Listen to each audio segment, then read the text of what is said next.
All right.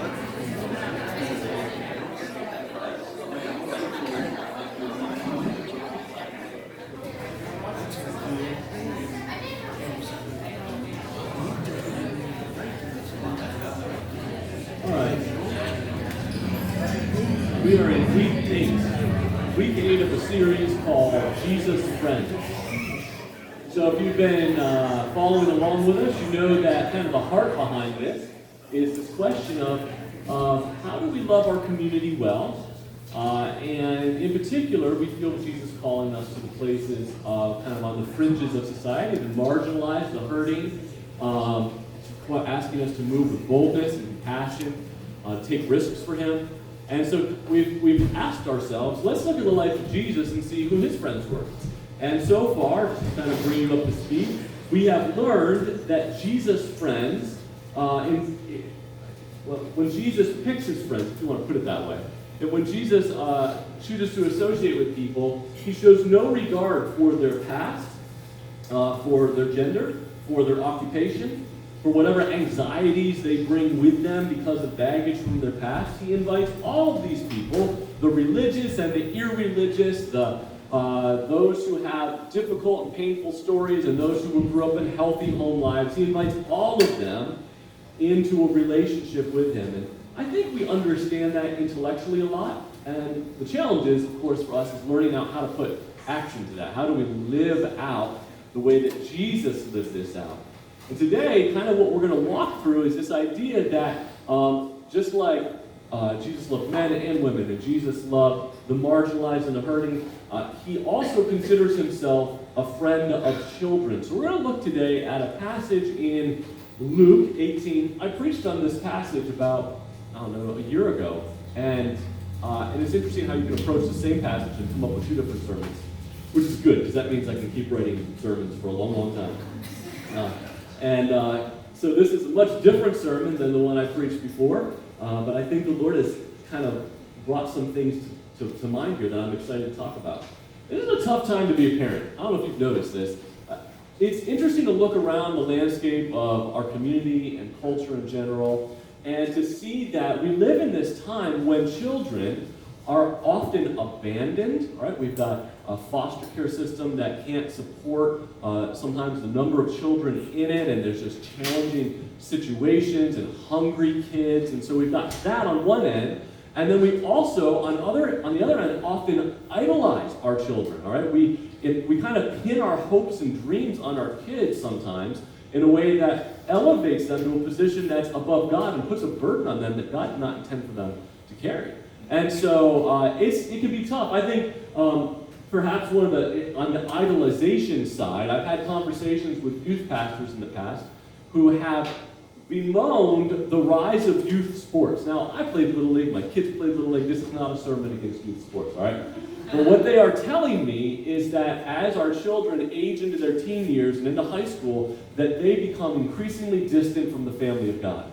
And that parents are not doing anything to kind of bring them in. In fact, parents are enabling our children to run after other things that are good things, like athletics, in a way that draws them away. But I think one of the defining ideas of an idol is anything that draws our hearts away from God.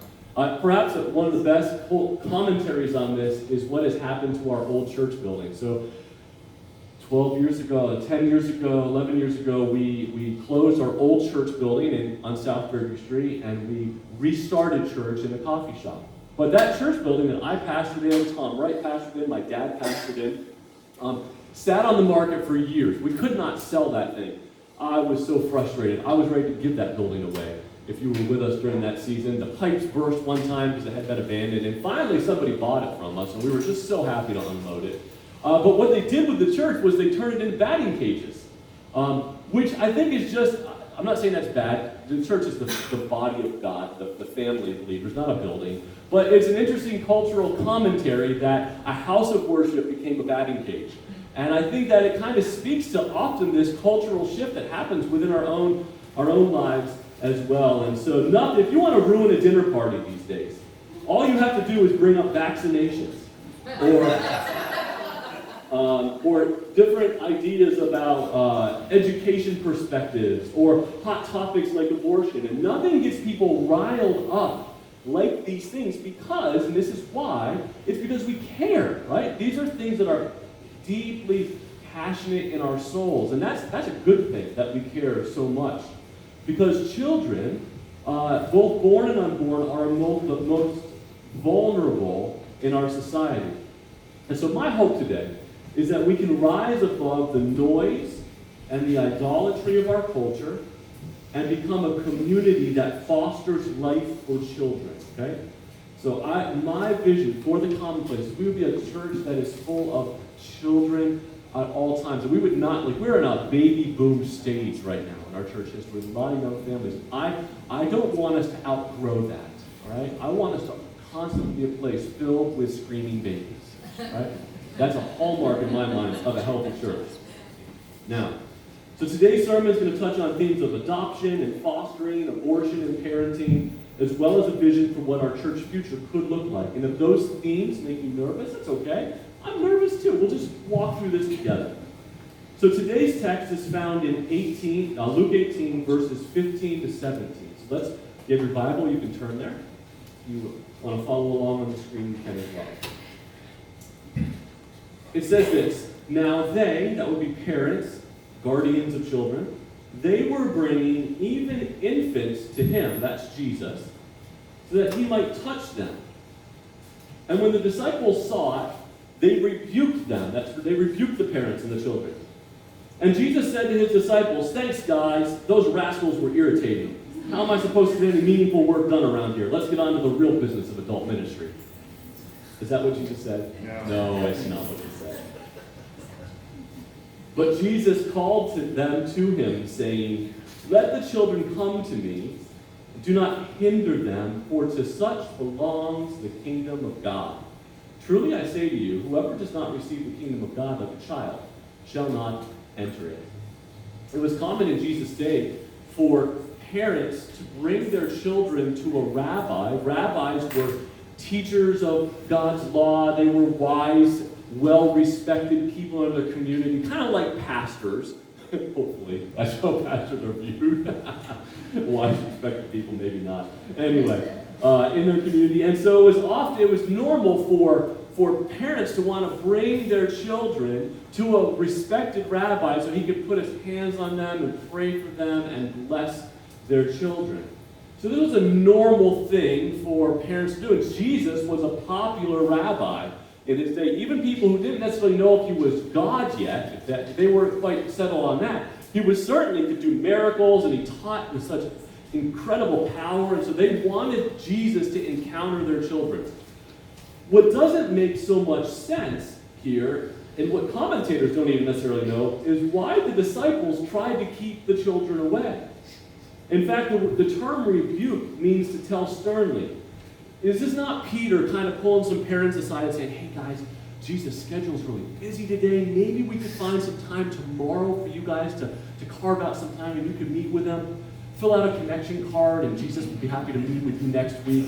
Send an email to the office. That's not how. This was Peter, James, and John and the rest of the disciples sternly saying, no, Jesus doesn't have time for you. To tell sternly, this is not a pleasant interaction. Maybe the disciples thought they were protecting Jesus and trying to guard his time. The very next story in Luke's gospel is how a rich young ruler comes to Jesus. He doesn't have any trouble approaching Jesus. The disciples are happy to have a rich young ruler talk to Jesus. He got a lot of things to offer, right? But when it comes to children, let's just kind of keep them away from Rabbi Jesus, all right? It's obvious that at least they did not see the value in children meeting Jesus. And it's important for us at this point in the message to recognize that the antagonists, kind of the villains, if you want to call them that, of this little story, this little vignette in the Bible, are the disciples. Peter, James, John, Andrew, Philip, Thomas, Bartholomew, the 12 guys who end up leading the church are the bad guys in the story. And so men like Matthew, the tax collector, who had experienced firsthand what it was like himself to be marginalized, to be on the outskirts of society, right? He is now in the position of keeping other people away from Jesus. And so let's be aware as we go through this message and as we talk about some really challenging things that this is not a sermon about how bad the world is, okay? As if like it's easy for us to kind of sit back and be like, look at all the rotten stuff that's taking place out there, right? This is a story. This is not a story about corrupt Pharisees or scoundrel Romans. Let's not disassociate ourselves. Let's realize that unless we are mindful and make it a priority, it is quite possible that well-meaning Christians like me and like you have the capacity to hinder the invitation of Jesus to children and to do damage to their souls. And that's terrifying, right? So that kind of paints the picture for us of what is Jesus calling us to do as a church so that we can be a life-giving community. And so how can we, in contrast to the rebuke of the disciples, is this invitation of Jesus. And the conflict here takes place through words. Our words have power to hinder or to call. Jesus says to the disciples, don't hinder them. And then he issues a call. We usually think about the call of Jesus on our lives as like this big moment when he kind of invites us into some sort of an extravagant plan for our future. Turns out that the call of Jesus on our lives starts when we are infants and he's inviting us into relationships. Proverbs 18:21 tells us that death and life are in the power of the tongue. And so I want us to be a church that uses our vocabulary well, that our attitude and our posture towards kids is always one of hope and restoration and life-giving and invites them. If you go back to verse 1, let me just kind of define the love of Jesus for children. The definition of the word infant, it says they were bringing even infants to Jesus. And the Greek word there is brephos. You may not care about what the Greek word is, that's fine. But this is a word that they used in that time to include both the born and the unborn. So it's used, if you read through the Gospels, Luke uses the same word whenever Jesus is inside of Mary's belly, right? And she goes to visit Elizabeth, her cousin, and John the Baptist. She's pregnant with John the Baptist. Elizabeth says, the brephos, the baby inside of me, leaped for joy when it encountered the presence of the Messiah in your belly. It's a fascinating picture of the Holy Spirit at work inside of unborn children. And so that this idea that life begins even during those 9 months of gestation. And let's not forget that Jesus, in the way in which he lived life, because so much of the Bible is written when he hits 30, and that's when his ministry begins, it's easy for us to forget that he spent all of those years as a teenager, and before that, as a child, and then before that, he spent 9 months in his mother's womb, the womb of a teenage mother, no less.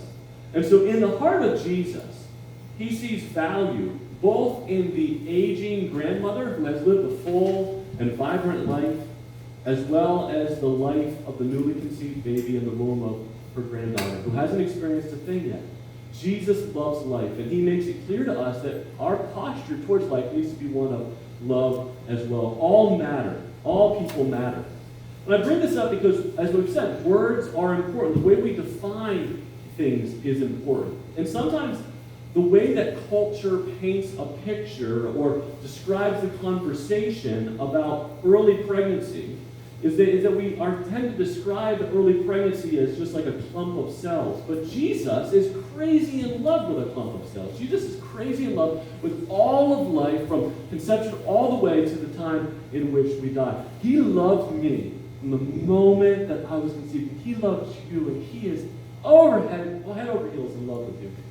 And one of the reasons this is important to mention is because both the unborn and born, especially in the early years, those early years of childhood, that is when children are the most vulnerable, right? They are the most voiceless. And when people don't have a voice, it requires someone to stand in the place of them and to be a voice on their behalf. I remember reading my Bible one day when this became very clear to me. I don't have it on the slides, but it's just in Proverbs 24, 11 to 12. The writer of Proverbs says this: rescue those who are being led away to death, hold back those staggering towards slaughter. If you say, but we knew nothing about this, does not he who weighs the heart perceive it? Does not he who guards your life know it? And will he not repay everyone according to what they have done? And so I pray that God will challenge us in this area of caring for the most vulnerable, the most marginalized. And it's important for us, again, at this point, to pause and remember that this is not a sermon about how wicked the world is or the political landscape or all of those kinds of things. This is a sermon about disciples who kept children away from Jesus. And so we've got to ask ourselves, what are the ways in which perhaps the church, even unintentionally, can be complicit in keeping children away? Sometimes that's in our silence. And so my hope is that as a church, we would be a community of grace that creates a culture of life. One thing that resonated with me as I studied this text was the word rebuke. The word that the disciples rebuked the parents, which kept their children away, and I suspect the parents too. As a dad, if someone is unkind to my children, they haven't just hurt my kids, they've hurt me, right? If a visitor comes to our church and we don't welcome their children, do you think that they're going to be like, oh, kids, you stay home next week. I had a great time. I'm going to come back, right? There's something in us that if somebody hurts our kids, you have incurred the wrath of mom and dad as well. And so how is it then that we can use our words and create a culture of life? Well, one area, especially around this theme of abortion, is that we have to be careful that in our desire for personal holiness, especially in the area of sexual purity, that we don't inadvertently create an uncomfortable environment for men and women who are in an unexpected pregnancy. In other words, sometimes the church can have such an attitude or disposition towards sexual immorality that we create a culture that shames women into silence. All right? I've been a pastor of the Commonplace for 10 years now. We've had hundreds of college men and women and young couples pass through our church during that time, and I am confident that many of them were sexually active, and many of them became pregnant during their time here. That's what happens if you're sexually active, by the way. We won't get into that, but anyway. And so, if we're not careful, we could unintentionally create an environment where those who are in the most vulnerable place of their lives don't feel like they have anyone to share that story with, all right? The church can be one of the most difficult places to share if you find yourself, because you are afraid that you will be met with scorn or judged. There were probably young men who got a phone call from their girlfriend telling them that they were pregnant, and they didn't know what to do, and they were afraid to tell another man. They were afraid to talk to me for fear that I might come down in judgment upon them. And as a result, the only voice they heard was that of culture, which often tells them to be silent. It turns out that girls want to know what the attitude and the responsibility level of their partner is going to be when they make a decision about a pregnancy. That's a huge implication for them. We have to be a church that teaches young men and women not only sexual purity, but parental responsibility. And so because of this, because even unintentionally we can create an attitude like this, sometimes people are faced with a monumental decision about their pregnancy, and they have to make that alone. And that is a terrifying decision to make alone. I'm sure that some of them then make the decision not to carry their pregnancy to term, and then they suffer through the fear and the guilt of that alone, because now who could they do? They couldn't tell anyone they were pregnant. They're certainly not going to share this other thing with someone as well. And so they suffered in fear and guilt. Perhaps even in our church today, I'm sure there have been women who have walked that road and are still in anguish over the wounding of their soul, and they're uncertain of what to do with that. And I want to say that Jesus is big enough for all of our pain if we bring it to them. And I never want us to be a church that shames men and women into silence. We have to create a culture of life. We have to be a kind of community that not only says the right things about life, but follows that up with right action and loving care, so that we don't communicate an unspoken rebuke to the hurting. I would love for the community of Lock Haven to know that the Commonplace is the most welcoming environment that a pregnant woman could enter into.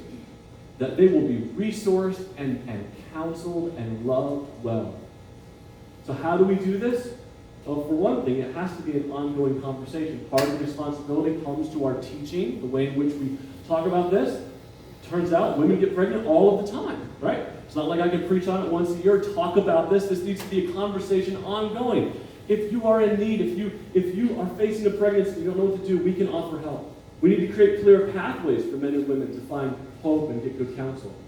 We celebrate every life. We don't just pretend we're happy someone is going to have a baby and then scoff under our breaths. Jesus knows our hearts, right? We celebrate and we come alongside and embrace everyone. We're excited. There's a pregnancy resource clinic that is in the works to launch in our community. Sarah, my wife, is the chairperson of that team. If you are interested in being a client advocate, someone who can just come along, they need men and women in this, please talk to her and she can share more information. So one goal for the Commonplace is that we would be a community that speaks words of life to the most marginalized, both the women and the men in crisis pregnancies, and stands in a place, a voice for the unborn. Now let's think through the progress here. If we are that kind of a church, if we do stand for life, and if we want pregnant women to carry their children through to birth, there are implications to that, right?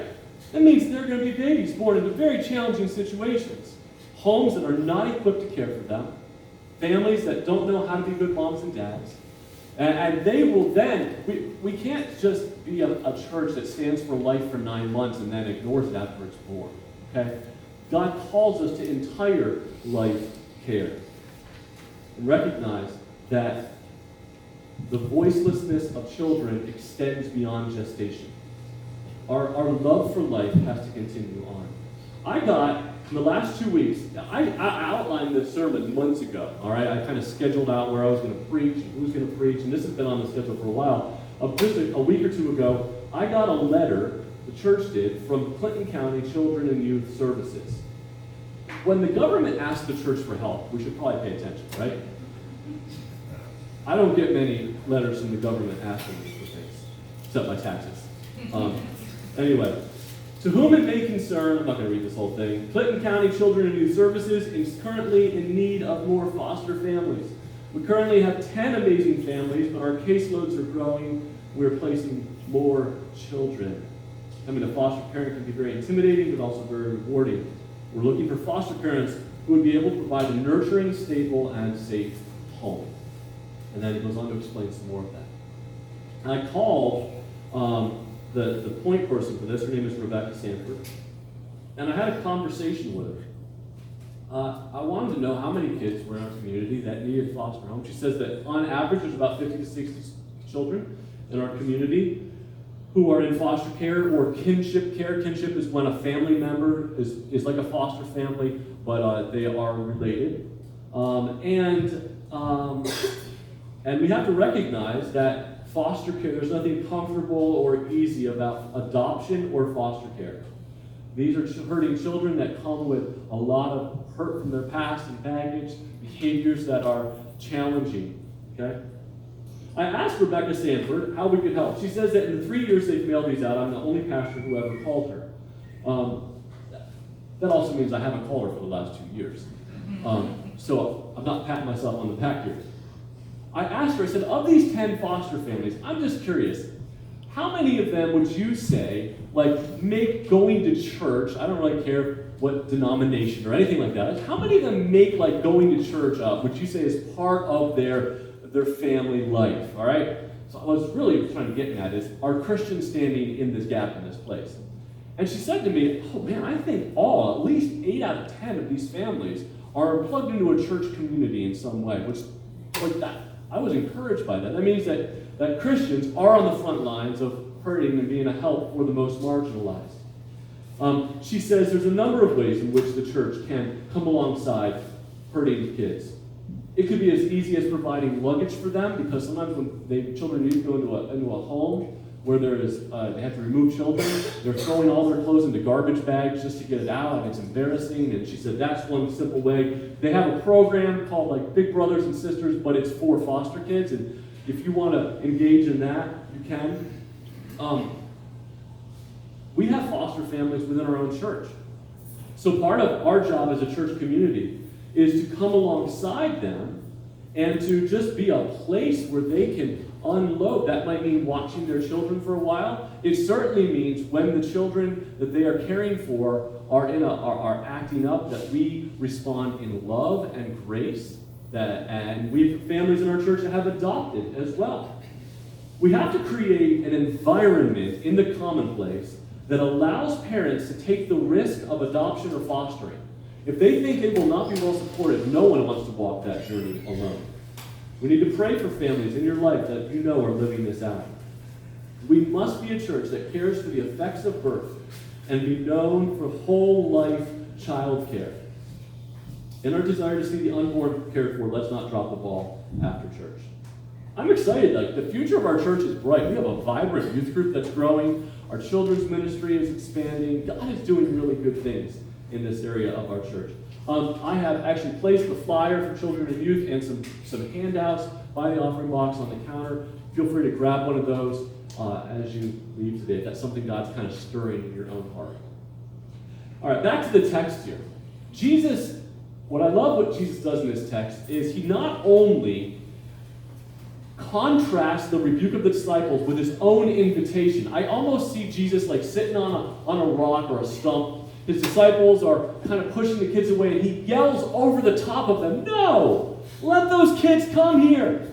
And then what he does is pretty astounding. He uses the children as an example of the kind of person that enters the kingdom of heaven. He says, unless you become like one of these kids, you can never enter my kingdom. They become the example. The people, the disciples were trying to keep away and marginalize, become the example of what it's like to enter the kingdom of God. I love that. Before these children, these infants, have the capacity to prove themselves to Jesus, before they even can believe in him, he demonstrates that he loves them desperately. He uses a double negative here, which means he says to his disciples, there is no way on earth, this is non-negotiable, that you can even enter into my kingdom unless you have the attitude of a child, which is no pretension, no faking it, no religious self-righteousness.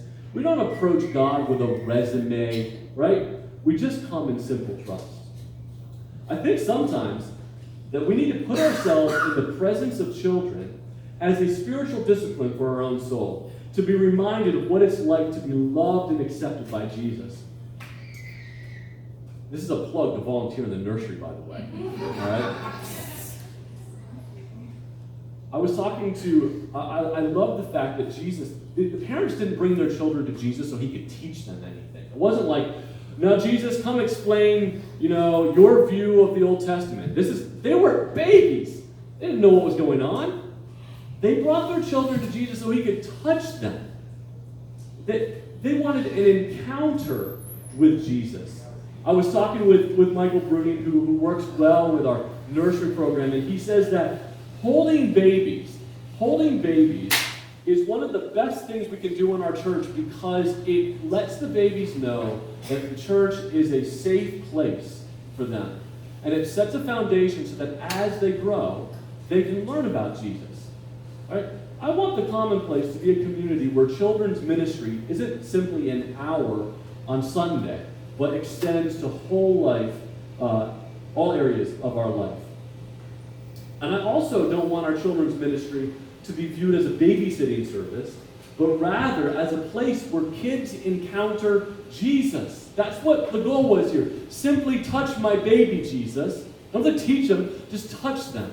And I want the Commonplace to be a place where older kids and teens and college students and adults and retired men and women all come together in unity, in family, because that's how family works. It creates a whole life learning environment, because I think that's what the kingdom of God is like. So, you all stuck with me on that. Good job. That was a long, tough sermon. Would you pray with me here as we come up again? Worship team, you can come on up. What I want to ask us to do is, I'm going to invite us to, in fact, let's just kind of bow our heads right now.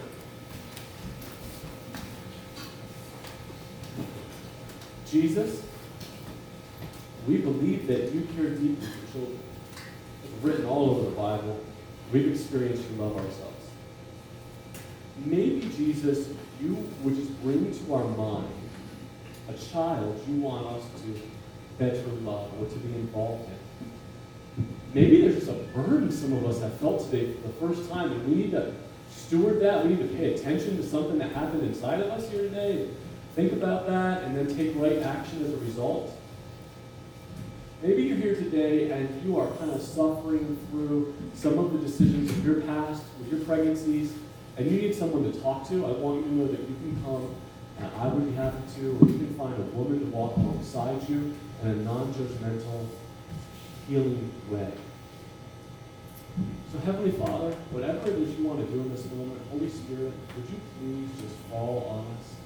That you would put dreams in our hearts for children that we've not had before, and that you would put compassion in our hearts for difficult children that we have not felt compassion for. And that we would kind of move away from this with a renewed voice for the voiceless, for those who are most vulnerable, and that we would see our responsibility in it, and that you would never say the commonplace.